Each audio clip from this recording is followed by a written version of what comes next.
खबर बरनाहल से भाजपा मंडल अध्यक्ष के आवास पर अयोध्या के महंत राजू दास का चांदी का मुकुट पहनाकर भव्य स्वागत। मैनपुरी जनपद के बरनाहल क्षेत्र अंतर्गत नगला बाग मुगलपुर में उस समय भक्ति और उत्साह का माहौल देखने को मिला जब अयोध्या सिद्धपीठ हनुमानगढ़ी से पहुंचे प्रसिद्ध संत महंत राजू दास का भाजपा मंडल अध्यक्ष एवं ग्राम प्रधान प्रतिनिधि महेंद्र प्रताप सिंह सिसोदिया के आवास पर भव्य स्वागत किया गया। महंत राजू दास के आगमन पर सबसे पहले गांव स्थित प्राचीन मंदिर में विधि विधान से पूजा अर्चना कराई गई, जहां बड़ी संख्या में श्रद्धालुओं ने दर्शन किए और संत जी से आशीर्वाद प्राप्त किया। मंदिर परिसर में जय श्री राम और हनुमान जी महाराज की जय के गगनभेदी नारों से पूरा क्षेत्र गूंज उठा। इसके बाद महंत राजू दास जब मंडल अध्यक्ष के आवास पहुंचे तो ग्राम प्रधान प्रतिनिधि महेंद्र प्रताप सिंह सिसोदिया के नेतृत्व में ग्रामीणों ने फूल मालाएं पहनाकर उनका स्वागत किया। इस अवसर पर संत जी को चांदी का मुकुट पहनाया गया और विशेष रूप से हनुमान जी की गदा भेंट कर सम्मानित किया गया, जिसे देखकर वहां मौजूद श्रद्धालुओं में भारी उत्साह देखने को मिला। आवास पर पहुंचते ही परिवार के सदस्यों, महिलाओं और बच्चों ने भी महंत राजू दास से चरण स्पर्श कर आशीर्वाद लिया। कई लोगों ने अपनी पारिवारिक समस्याओं को संत जी के सामने रखा, जिस पर महंत राजू दास ने सभी को धैर्य, सेवा और सत्य के मार्ग पर चलने की प्रेरणा दी। इस मौके पर अपने संबोधन में महंत राजू दास ने कहा कि सनातन संस्कृति हमारी आत्मा है और गांव ही इसकी सबसे बड़ी ताकत है। अगर गांव मजबूत होंगे तो समाज और देश अपने आप मजबूत होगा। उन्होंने कहा कि आज की युवा पीढ़ी को नशे और गलत संगति से दूर रहकर शिक्षा, संस्कार और सेवा के मार्ग पर आगे बढ़ना चाहिए। उन्होंने ये भी कहा कि मंदिर केवल पूजा का स्थान नहीं बल्कि समाज को जोड़ने का केंद्र होता है, जहां से भाईचारा, सेवा और संस्कार की भावना उत्पन्न होती है। उन्होंने सभी ग्रामीणों से अपील की कि वे आपसी मतभेद भुलाकर समाज की भलाई के लिए एकजुट होकर काम करें। वहीं भाजपा मंडल अध्यक्ष एवं ग्राम प्रधान प्रतिनिधि महेंद्र प्रताप सिंह सिसोदिया ने कहा कि महंत राजू दास जैसे संतों का आगमन क्षेत्र के लिए सौभाग्य की बात है। उनके मार्गदर्शन से समाज में सकारात्मक सोच और धार्मिक चेतना का संचार होता है। उन्होंने कहा कि संतों का आशीर्वाद ही सामाजिक एकता और विकास का आधार होता है। कार्यक्रम के दौरान पूरे गांव में उत्सव जैसा माहौल रहा। महिलाओं ने मंगल गीत गाए, युवाओं ने संत जी के साथ तस्वीरें खिंचवाई और बुजुर्गों ने उनके दीर्घायु होने की कामना की। कार्यक्रम के अंत में सभी श्रद्धालुओं को प्रसाद वितरित किया गया। मौके पर मौजूद रहे मनीष हरि गौ सेवक आचार्य जी, गुरुग्राम प्रदीप चौहान पूर्व जिला अध्यक्ष, प्रदीप राज चौहान जिला उपाध्यक्ष, मुनीष चौहान ब्लॉक प्रमुख, जगदीश सिंह जिला प्रचारक, धर्मेंद्र यादव प्रबंधक, उदयवीर सिंह सिसोदिया, मुकेश बाबू सिसोदिया, सूर्यकांत, अनुराग सिसोदिया, वीर ठाकुर, जितेंद्र राघव, गुरुग्राम सहित समस्त सिसोदिया परिवार एवं ग्राम पंचायत के अनेक लोग। महाराज जी, आज जो विराट हिंदू सम्मेलन कार्यक्रम के जो आयोजन में शिरकत किए हैं, किस तरीके से देखते हैं?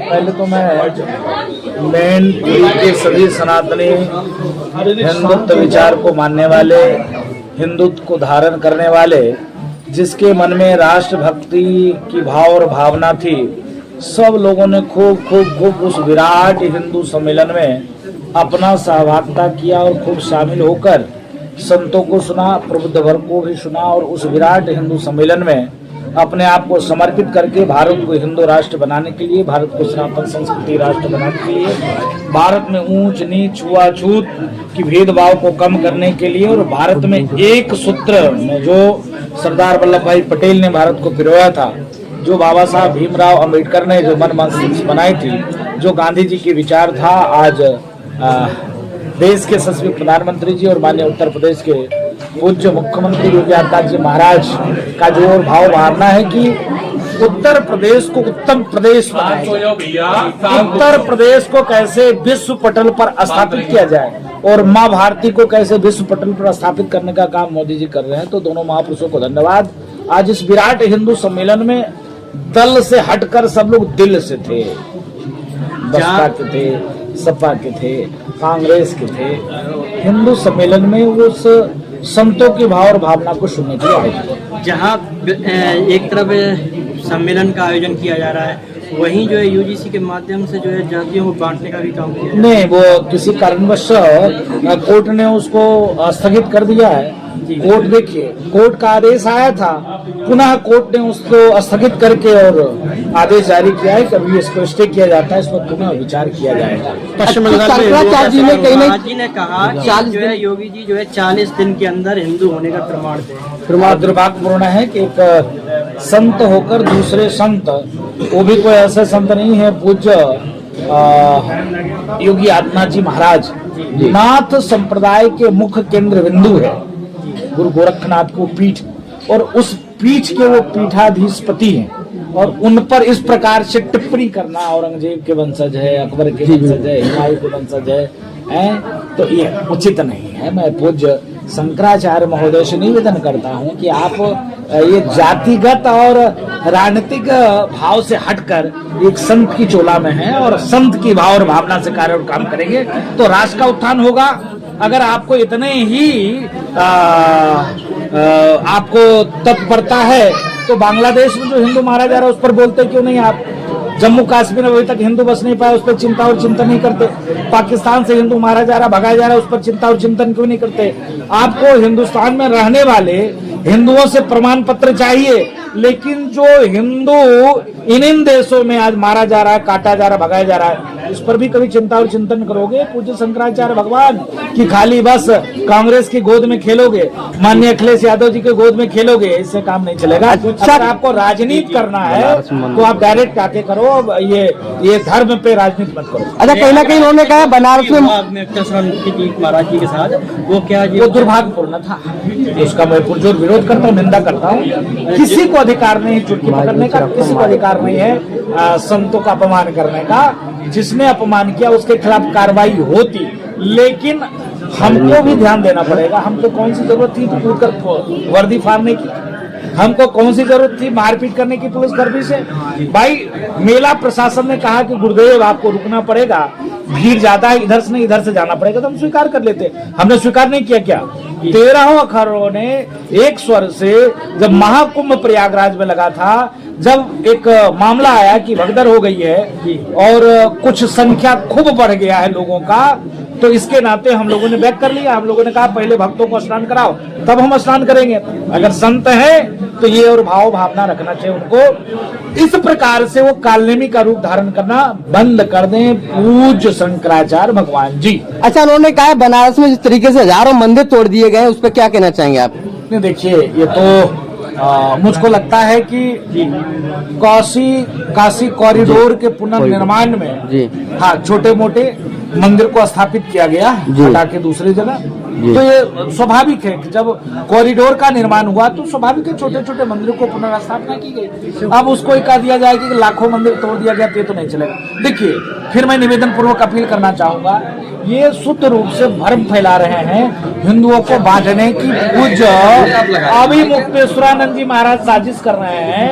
मेरा पूछना था, जब कांग्रेस का जमाना था तो उनके पूज्य गुरुदेव स्वरूपानंद जी महाराज रामालय ट्रस्ट बनाया था।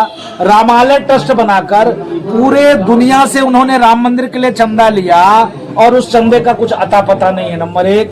नंबर 2, कांग्रेस के गवर्नमेंट में राम मंदिर के निर्माण को उन्होंने संकल्प लिया था, लेकिन राम मंदिर का निर्माण उन्होंने नहीं कराया और राम भक्तों को छला। दूसरी बात, जब संघ विचार परिवार के द्वारा बीजेपी सरकार के नेतृत्व में मंदिर निर्माण की योजना बनी, तब उन्होंने कहा दिया नक्षत्र नहीं सही है, मुहूर्त नहीं सही है, तब उन्होंने कहा दिया मंदिर निर्माण ही नहीं हुआ, तब उन्होंने कहा दिया ये आरएसएस का। अरे गजब बात करते हो यार, क्या आरएसएस हिंदू नहीं है? बीजेपी हिंदू नहीं है? कांग्रेस हिंदू नहीं है? सपा बसपा हिंदू नहीं? हिंदू सब तो है, राम सबके हैं, अयोध्या सबके है। तो इस प्रकार से राजनीति अभी मुक्तेश्वरानंद को नहीं करनी चाहिए जी। अच्छा, एक चीज और, जहाँ पे जो है भाजपा की सरकार ने अयोध्या में काफी मेहनत की, राम मंदिर बनवा के जो है पूरे विश्व में एक ऐतिहासिक गौरव किया, फिर वहाँ जो है किस तरीके से जो है मिल्की मैंने भारतीय जनता पार्टी के कार्यकर्ताओं से पूछा कि क्यों राम मंदिर के पीछे इतना दीवाना हो। उनके कार्यकर्ताओं ने कहा कि महाराज जी, हमारे लिए भगवान राम आस्था के विषय हैं और लोगों के लिए राजनीतिक विषय हो सकते हैं। हम भाजपाई रातों दिन राम को भजते हैं और राम और राष्ट्र को लेकर आगे चल रहे हैं। राम और राष्ट्र के बल पर भारत को हिंदू राष्ट्र, सनातन राष्ट्र, हिंदुओं को एक करेंगे, ये भाव भारतीय जनता पार्टी के कार्यकर्ता के पास है। तो मुझको लगता है कि भारतीय जनता पार्टी के कार्यकर्ता निरंतर राष्ट्र के उत्थान के लिए, समाज को जोड़ने के लिए कार्य और काम करते हैं। उनके लिए राजनीतिक विषय नहीं है। जिनके लिए राजनीतिक विषय है उनके लिए भगवान ने वनवास कर दिया, जिन्होंने राम को राजनीति के रूप में प्रयोग किया, आज उनका सुपरा साफ हो गया। जिन्होंने हिंदुत्व को राजनीति के रूप में स्वीकार किया, आपने देखा कि बिहार में सुपरा साफ हो गया, उत्तर प्रदेश में दोबारा सुपरा साफ हो गया, केंद्र में तिवारा सुपरा साफ हो गया। जिन्होंने राम को काल्पनिक कहा, जिन्होंने राम से प्रमाण पत्र माना, जिन्होंने साधु संत को बोकोहराम, ISIS, तालिबान से जोड़ा, जिन्होंने संतों को अपमान करने का कार्य और काम किया। आपने देखा होगा महाराष्ट्र के चुनाव में जिन्होंने राम संतों को मारा पीटा, वो सरकार चले गए। जिन्होंने अपने आप को, उनके माता पिता हिंदुत्व, कट्टर हिंदुत्ववादी थे, जिन्होंने हिंदू को छोड़ा, वो आज BMC के चुनाव में हार गए। तो हिंदुस्तान में अब जो हिंदुत्व, हिंदू राष्ट्र और भारत के उत्थान की बात करेगा, वही हिंदुस्तान में राज करेगा। डंके की चोट पे अब किसी को कुर्सी पे बैठने नहीं देंगे, किसी भी बेधर्मी को कुर्सी पर नहीं बैठने देंगे जो राम की बात नहीं करेगा, रामत्व की बात नहीं करेगा, हिंदू एकता की बात नहीं करेगा, जो हिंदू राष्ट्र की बात नहीं करेगा। ठीक, धन्यवाद।